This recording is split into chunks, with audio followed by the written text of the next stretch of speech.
Selamat datang kembali. Hari ini kita bakal ngobrolin sesuatu yang menarik banget nih.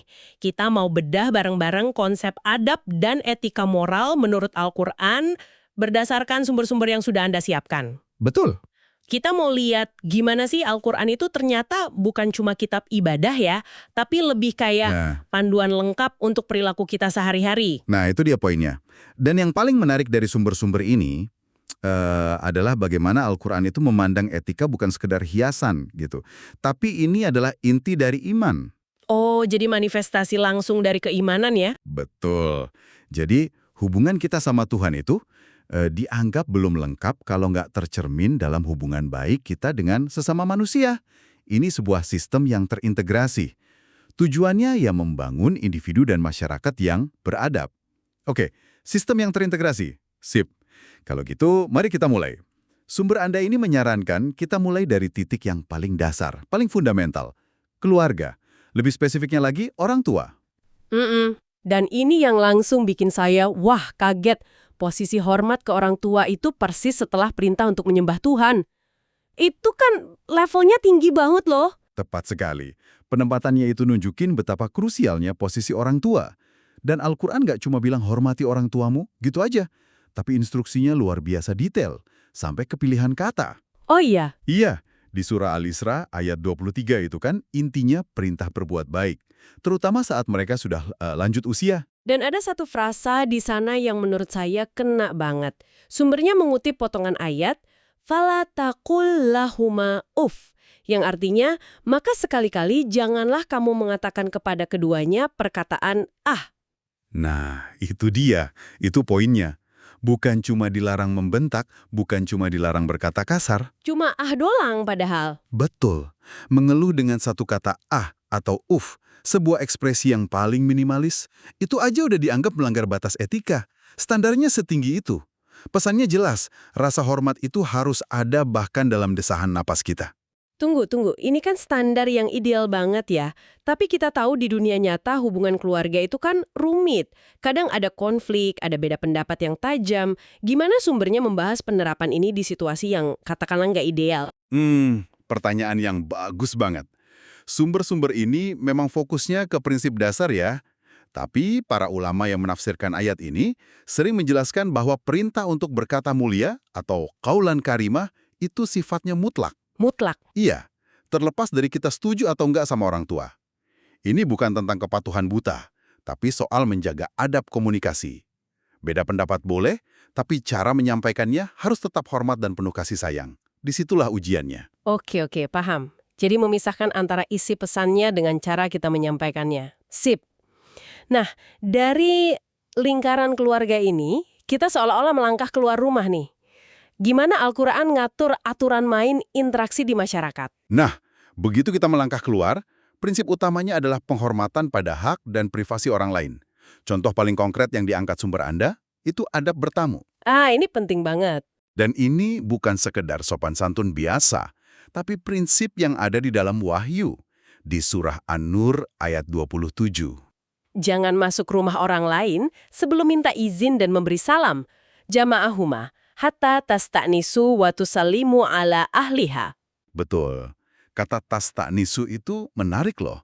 Sering diterjemahkan meminta izin, tapi akarnya itu punya makna mencari kenyamanan atau kejinakan.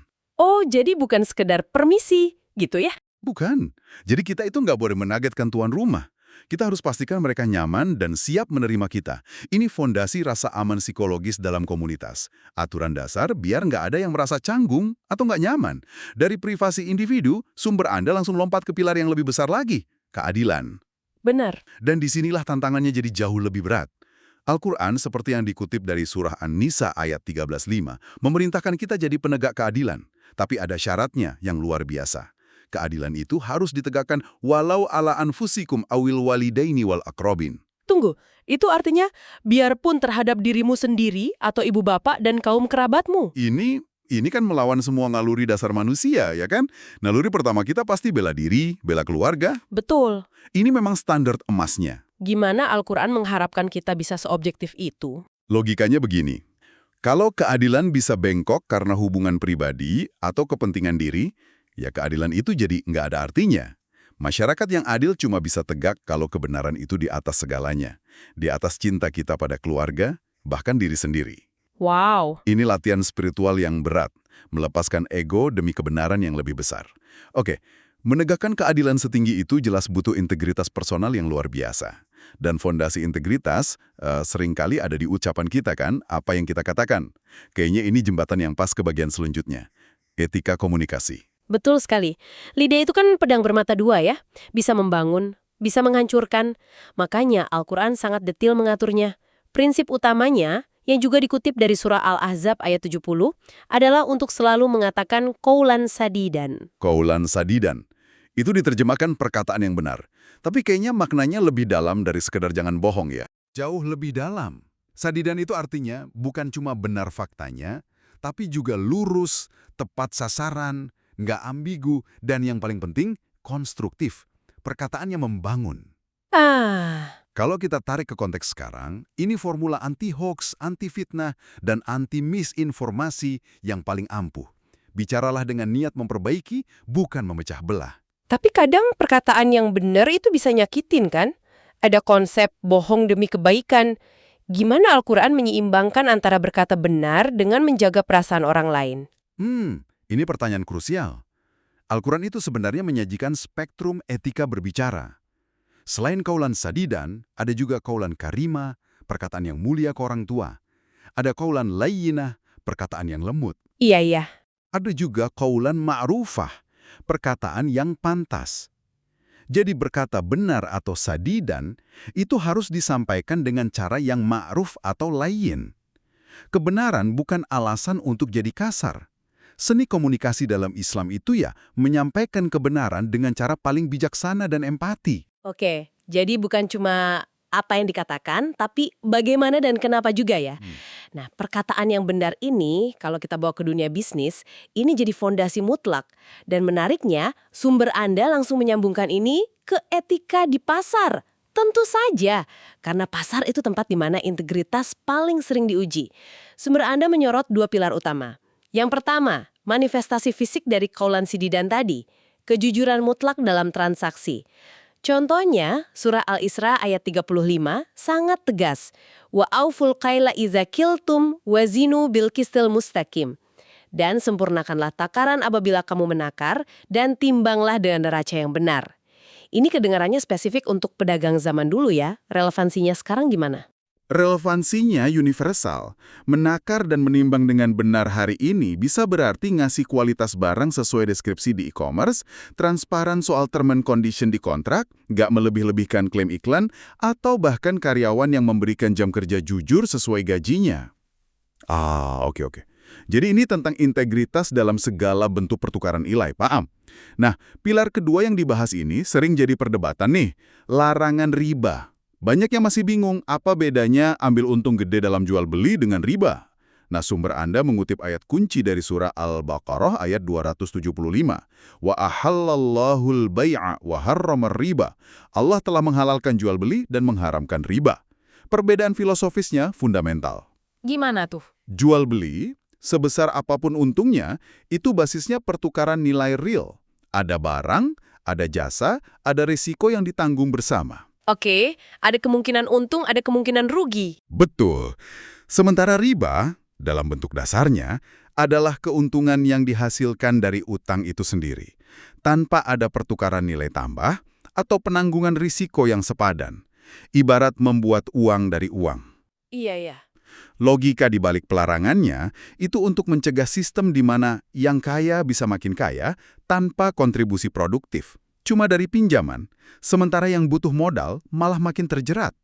Oke, jadi ini bukan cuma soal transaksi perorangan ya, tapi soal desain sistem ekonomi yang lebih adil. Sip, kita udah bahas interaksi dengan orang tua, masyarakat, pasar. Rasanya sekarang kita kembali lagi ke titik awal, ke dalam diri. Tepat. Karena semua etika eksternal tadi kan butuh fondasi internal yang kuat. Betul sekali. Dan fondasi internal yang paling sering ditekankan dalam sumber-sumber Anda adalah sabar, kesabaran. Tapi penting untuk meluruskan persepsi nih, sabar dalam Al-Quran itu bukan sikap pasif, bukan pasrah nggak ngapa-ngapain. Oh, jadi bukan sekedar ya sudahlah gitu ya? Bukan, sabar itu kekuatan aktif.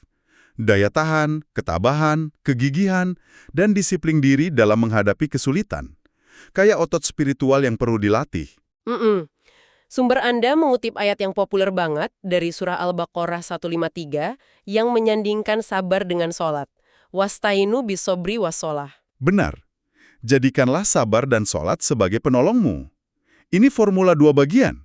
Sabar itu kekuatan internal kita untuk bertahan, sementara sholat itu koneksi vertikal kita untuk minta bantuan dan kekuatan dari Tuhan. Keduanya kerja bareng ya. Iya, harus bersamaan. Sabar tanpa doa bisa jadi sombong. Doa tanpa sabar bisa jadi putus asa. Kombinasi keduanya ini strategi holistik untuk menghadapi hidup. Wow, jadi kalau kita rangkum perjalanan kita ini, polanya jadi jelas banget. Konsep adab dan etika dalam Al-Quran ini bukan daftar perintah dan larangan yang acak. Ini sebuah sistem yang terhubung. Sangat terhubung. Mulai dari ucapan ke ibu kita, cara kita ketuk pintu rumah tetangga, keharusan adil bahkan pada musuh, jujur dalam berdagang, sampai kekuatan batin bernama sabar. Semuanya nyambung. Anda merangkumnya dengan sempurna. Ini panduan untuk jadi manusia utuh, di mana iman itu nggak cuma di hati, tapi betul-betul mewujud dalam setiap tindakan, setiap ucapan. Kelembutan hati, kejujuran lisan, keadilan dalam bertindak, itu jadi bukti nyata iman seseorang. Ini blueprint untuk peradaban. Sebagai penutup, kami ingin meninggalkan sebuah pertanyaan untuk Anda renungkan. Berdasarkan semua yang telah kita bedah hari ini, setelah melihat betapa rinci Al-Quran mengatur interaksi dari level bisikan hati sampai transaksi di pasar global, coba bayangkan sejenak. Bagaimana wajah masyarakat kita akan berubah jika satu saja dari prinsip etika ini, misalnya prinsip kaulan sadidan, berkata benar, lurus, dan membangun, diterapkan secara konsisten oleh semua orang. Di setiap percakapan, setiap postingan media sosial, dan setiap janji politik. Coba pikirkan dampaknya.